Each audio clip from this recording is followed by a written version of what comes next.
Hello everybody, so here we are again, talking about coaching. My name is Yannick. As always, I'm here with Siawash and Nicki. Today's question is something that has kept popping up from different coaches that I work with, and they said, my client talks like a waterfall. I don't get a word in for like 10, 20, sometimes even 30 minutes. They just like unload, and like I feel we're lost, and like they're just going around in circles, and I find it difficult to intervene. I don't want to be rude. I don't want to be interrupting them. It's important to leave space. I want to be present with them and take it all in. But in my back of my mind, everything goes crazy, and I have all of these things, and I don't want to take notes perhaps because, that kind of is a bit distracting, or like, so how do I get a foot in the door so I can do a coaching intervention, because otherwise I'm just listening, and then, what makes it coaching rather than therapy, or rather than just, being a lamppost, to just kind of give them the space. And while many of them do appreciate that there's a lot of value in having somebody just kind of release something, and kind of just get some stuff out of their system, they really want to coach, and coaching for them involves, making an intervention, like helping to support them, to guide them, or to ask questions. But if you don't get to ask a question because they don't stop talking, what do you do? So that's the question I'm going to put on the table today for us to discuss. Okay, interesting. Have you had clients like this? Yep. That seems like a recent one. Well, it's someone that I still work with, but the relationship has changed, right? And I think one of the first word that popped up for me is leadership, right? Because in that relationship, this is a client that was paying fairly well, and for me, I was just stepping back and thinking, okay, well, let's see what the client's bringing to the session, right? But then noticing that there's not much happening, and the client actually came with a specific goal to achieve, a goal that she wanted to achieve in 12 months. And for me, it was a great area of growth where I had to actually step in and say, hey, are we using our time, in the way we want it? And actually just being transparent and saying, is this the way you want to spend your time? And that's right? One of the most powerful questions, I think, in this regard. How do I get the foot in the door? Whatever, but like all of that aside, when you do get to speak, or at the very least at the end of the session, take a few minutes and ask that question.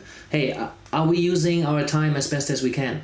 Are you getting what you need out of this?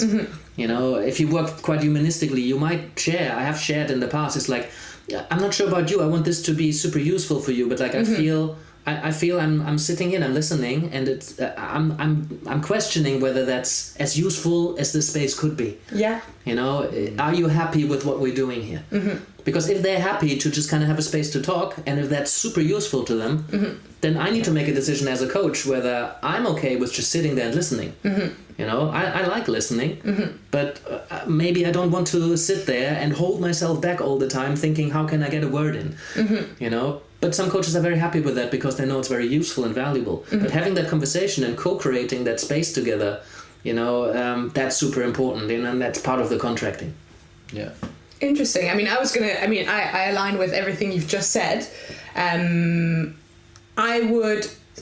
I think initially, and depending how often I've had contact with the client and whether it's a pattern, kind of probably sit there happily listening. That's definitely something I've had to learn to own. I think very much as a coach starting out, you have that eagerness to help and to really be present and just kind of, let them kind of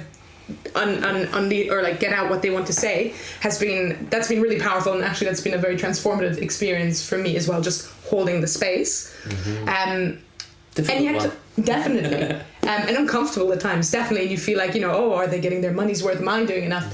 And yet, if I pick up eventually, if I sense like, oh, it's funny, they're saying they're procrastinating on the thing that they've come here to work on, and all we've done for 2 sessions is just talk and go over the same things over and over again, I might just kind of air or voice, put that out there and say like, hey, I'm sensing like, is that what's happening, or very much like you guys said, like, is this what you're wanting to get out of the session, or should I be do we need to be more proactive? And you touch on something super important there, because very often what's happening between me and my client, if they don't stop talking, or like if they don't allow you space to interact, if that's a certain relationship that you Definitely. have. Yeah. And very often that's exactly what's playing out between that client Definitely. and their surrounding world. Yeah, it's very telling. So just sharing how you experience the space and your relationship can be so mind-opening Definitely. for that client. Sometimes it doesn't matter how long it takes. Sometimes it's important that they talk for 20-30 minutes, you don't get a word in. Yeah. Because then when you do speak,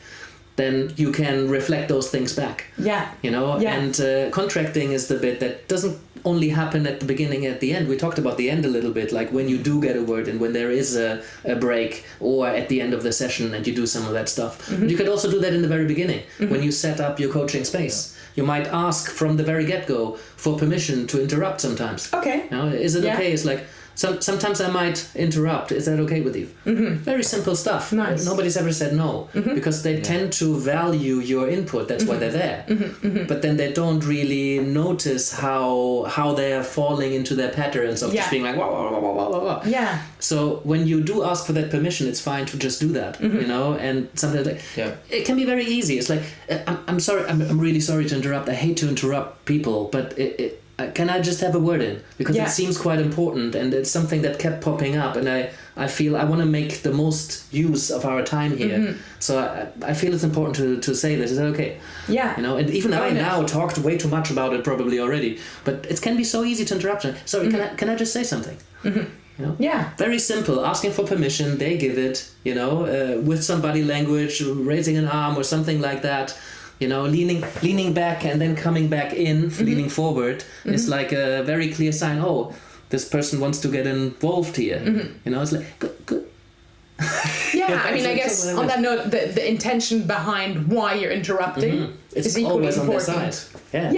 Yeah. If that is the intention, sorry. If it is to help and support rather than just feeling frustrated that it's like a one-way street and you're not participating. But I think what you said is also very right. If you don't want to be the kind of coach who just sits there, being the ears and listening for 5 sessions on a go, then I think it's honest and it's okay to just say, like, this isn't usually my style. And that's why it's so important to tell people about your style in the beginning as you start coaching. Yeah. You would say, look, I'm like this, I'm like that. I'm going to give you lots of space because I believe in that space the magic happens. And you might hear me not responding and allowing the silence, because out of the silence something important grows in my experience. Or that coach might say, look, we're going to move very fast here, and when I feel we're wasting time, I'm going to do something about it. I like that, which might mean I interrupt you occasionally when I feel that's important to your benefit. We can review this after at the end of the session and see how that's working for you, but that's how I work. Is that something you want to get engaged in? I like it.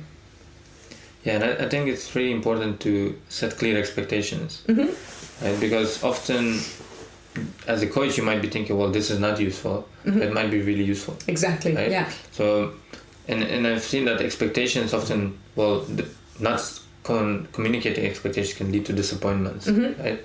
On both sides. The client can say after a few sessions, well, I'm not really getting what I want. Exactly. And you're like, well, you're the one that's talking about so, right?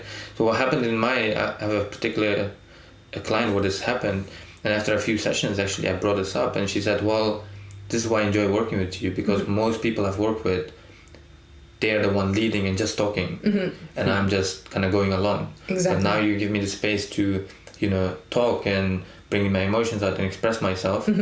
But then when we went back to, okay, well, that's cool, I'm happy you find it useful. Well, what about the initial goal? And he said, okay, well, can we start every session with an intention? Like, what is our focus for the month? What is our focus for the quarter? Right? And that really helped to, set some milestones. But in between that, we can go a little bit, we can go a little bit off track. And just being really, really curious about what's going on here right now. That's always helped me. If somebody talks about something where I don't know how this is relevant. I want to assume that this is relevant because I assume that they're using the space in a way that's useful for them.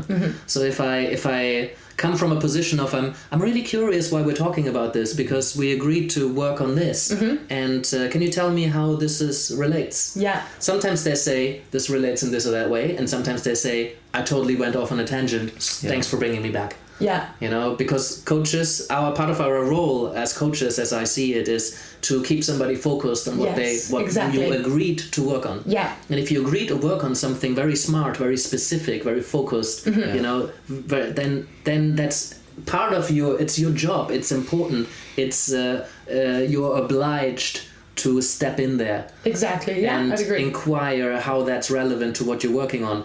If the goal is more vague, you know, then you can be really curious about how this is related to what we're talking about and how this is useful, you know, and sometimes connections are made when you allow people to go wherever they want to or need to go. Yeah. You know, that's the kind of more therapeutic idea of everything is relevant. Yeah. If they talk about something, that's valuable, that's there for a reason. And if you figure out why they're talking about that, and it might not be this topic is relevant to my goal in this way. It might be when I talk about something, this kind of stuff, what I want to achieve, then I usually avoid it by talking about something else. And spotting that pattern by being curious about why that person talks about something that seems irrelevant is super important to be able to reflect back and for the client to understand. It's like, oh, I'm doing that thing again where I'm avoiding working on this thing. Yeah. And now I'm sitting here and I'm spending lots or little or some money or resources trying to figure that out, and I'm still procrastinating in a way, you know, I'm still avoiding really talking about it. Yeah. And it's really important to put that on the table in the coaching session so that the client can then choose how they want to deal with it. Yeah. Yeah, I mean, I think nothing's ever wasted. And like you said, as a coach, you know, your responsibility is to kind of gauge whether it's still productive. Well, it's not your decision, but you need to be curious about whether that's productive and then allow the client to decide how to move forward with that. Exactly. Yeah. Yeah, so I have a thought about this that is related, but it's actually looking at it from a different perspective, because often we focus so much on the client. But I think this is such a great area of growth for the coach, right? And I think that's why having a coach or having supervision is so essential, right? Because often, you know, what the distinction comes up is here, serving and pleasing. Often the coach ends up pleasing the client and not really, and this is why there's such a huge area of growth here, because when the coach focuses on, well, is this pleasing, am I here pleasing the client or am I serving the client? You know, the coach can be so much more valuable, right? Because, you know, like Yannick said, it's our job to well, not to be different, but it's our job to do what is required, because their friends and family can listen to their stuff, right? And their friends and family can give them advice, but they don't come to us. Yes. Right. Okay. So often our job it depends, because like there's a quality of listening. I think most friends and family, like coaches, are trained in listening without judgment and like really allowing that space, you know, and really actively responding, really actively listening, you know, summarizing. You hear self-talk. I think it's a very different quality of being listened to than when you work with, like when you talk to friends or family, or, you know, some friends and family, they're amazing listeners. But like most friends and family, they're probably not as good as a listener as a trained coach or therapist. For sure. Yeah, and I think that there's probably like, it probably again comes back to the coach's approach. Yeah, right? Absolutely. But I think it's just really, you know, what I've often seen is that, you know, that it's where the coaches, you know, need to work on that skill of, well, listening, but also being able to actually stop the client, being able to call the client out on something, being able to actually say, you know, where is this going, right? And it's that, you know, coming back to the truth and not just, you know, talking around things. And because often, and again, this is maybe not so much it's more a personal opinion, is to see where coaches become a bit better at being a bit more direct, being more transparency, and actually clearing out whatever is on their mind and bringing it on the table. The relationship gets better and better. And it takes courage, right? It takes courage to interrupt somebody. It takes courage to say, where's this going? Definitely, because no matter how politely you phrase it, the client might hear, oh, it's like, oh, what I'm talking is not relevant, or like, I'm not doing this right, so as soon as you inquire, even if it's with the most curiosity, there's always some element of I'm interrupting and I'm steering a process. It's jarring, for sure. I'm taking responsibility by intervening here, so it can be really jarring. So I really like what you said, that this is a learning opportunity for us as coaches, because how do I deal with not getting to say something? How do I perceive it that I don't feel I'm fulfilling my duty as a coach?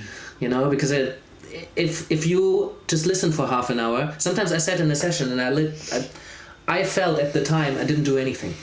I was just sitting there listening, when actually sitting there listening and not intervening and allowing the client space and being really curious and fully present, that's a lot of hard work. It's a huge skill, yeah. It's a lot of work not to interrupt and not to intervene. And sometimes those are the sessions that the client finds the most powerful. Yeah. And I remember that time when I asked at the end of a super frustrating session for me.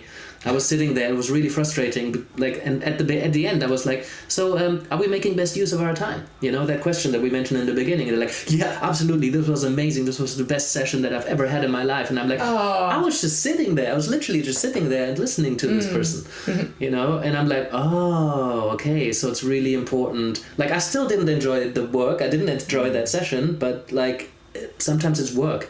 Yeah. Sometimes it's hard work to listen to somebody, and therapists know that way more than coaches. But I think it's a matter of personal style, and I think it's important that we reflect on how we're feeling in a situation where we feel we don't get to get involved and be as much of a equal part in this relationship in terms of who says something and how do I feel in this role of not being very active as a coach? Is that something that is okay with me? Do I want to change something about my marketing or about the people that I'm attracting or want to work with, the people I say yes to? Because especially in the beginning, we want to say yes to every client who's willing to work with us. And over time, hopefully we become more selective, and then you need to make a decision. Some coaches are very happy to just sit there. Some coaches, it's gruesome, it's grueling to sit there and not get to be an active part of the relationship. Interesting. Yeah. Okay. Yeah, and I think also something, and this could be probably like a whole different episode, but think about this. Often you find coaches on the other spectrum where they're actually talking too much. It comes kind of to one of your statements where you said, am I giving enough value? Often we end up talking too much as coaches because we want to give more value. So I think there's some coaches there that probably need to create more space and silence, and there's other coaches that probably need to take a bit more leadership and ask specific questions. Is this useful? Checking in, are we on the right track? Depends, right? Depends on the style, because like I've heard quite a few coaches say, it should be 80-20. Like the client talks 80%, you talk 20%. If you don't talk that much, is it still coaching? Is a valid question. But coaching is such a broad range of what it can be. If you're just sitting there for an hour listening to somebody, is that still coaching? And plenty of people will tell you, yeah, absolutely. And some people tell you, absolutely not. So, well, I think if we're talking over the course of one session or like a couple of sessions, especially probably at the beginning when you have a new client and you're just getting to know who they are, what their problem is, especially if they don't know what their problem is and they're just speaking about everything. I think, putting it in perspective helps. I think then, you tolerate that for a while it's relevant. But if after 10 sessions that's still the dynamic, of course, I would say you just either question whether it's right for you or like question whether they are just getting what they need. You need to question whether you still want to work with that client on that basis. For sure. Most importantly, whether that client gets the value that they want from that session. Yeah. And beyond that, for me personally, everybody needs to decide what coaching is. If for you coaching is sitting there listening for 10 hours and not really saying much, I think that's therapy, but you might think that's coaching. And as far as coaching is concerned, I can't tell you what coaching is and isn't. I mean, I can, and I have on occasion, but this is my take on coaching, or some take of coaching that is accepted in certain circles or certain schools or certain academic schools. But if there's a coach and I talk to that one person and they tell me this is what I believe coaching is, I cannot tell them that's not it. I can only tell them other people think differently. Yeah, I think it would be useful to, as a coach, to reflect after every session. how am I feeling about this? And again, bring it up with a coach or a supervisor. Because for me personally, I used to scribble on a paper like, you know, be the coach, take leadership. When with some clients I felt like I was just letting go. With other clients I felt like I was talking too much, and I put a sign behind my computer that says, "Why are you talking?" Yeah. Right? And it's just Great. reminding myself, well, why am I talking? What's the purpose? Yeah. Right? And it's often that when we create more space, and again, it's I think such a deep topic, right? It's really thinking, well, am I serving the client? Where's my area of growth? Am I enjoying this? You know, There's this acronym, no? WAIT. Why am I talking? Ah, I nice. don't remember Okay. where it came from. That's Awesome. if it's not trademark, let's trademark it. I care about trademarks. But anyway, yeah, so I mean, in summary, that's it. It's a more complex question, but it depends how you feel about it, and it depends what the client wants. I think contracting is a big factor in the beginning, setting up your space and how you are and your style. But also afterwards, after the end of a session or when there is a break, you know, once you get to say something or when you do interrupt, it's important to, going forward, how do we manage this? Yeah. You know, so I think these are the main points. Yeah. Cool. Yeah, and if you're watching this, let us know in the comments what your style is. What do you do when someone is talking too much? How do you jump in? How do you intervene? Can't wait to hear. Absolutely. Thank you very much for watching or listening, and we'll see you soon. Hey everybody! If you found this conversation helpful for you and your coaching practice, then there's a couple of ways that you can support the podcast and stay up to date with future episodes. Obviously, you can subscribe here on YouTube if that's your jam. If you want to get it straight into your inbox, never miss an episode, there's a link in the description to can sign up for our mailing list. You can leave us a review or follow us on Spotify and Apple Podcasts, and come join us on Facebook. We'll get the conversation going there. Obviously, leave us a comment. You can support us on Patreon. And any way you choose to do that, tell a friend, whatever you want to do. We really appreciate it, and we hope you get a lot out of it. So, see you next time.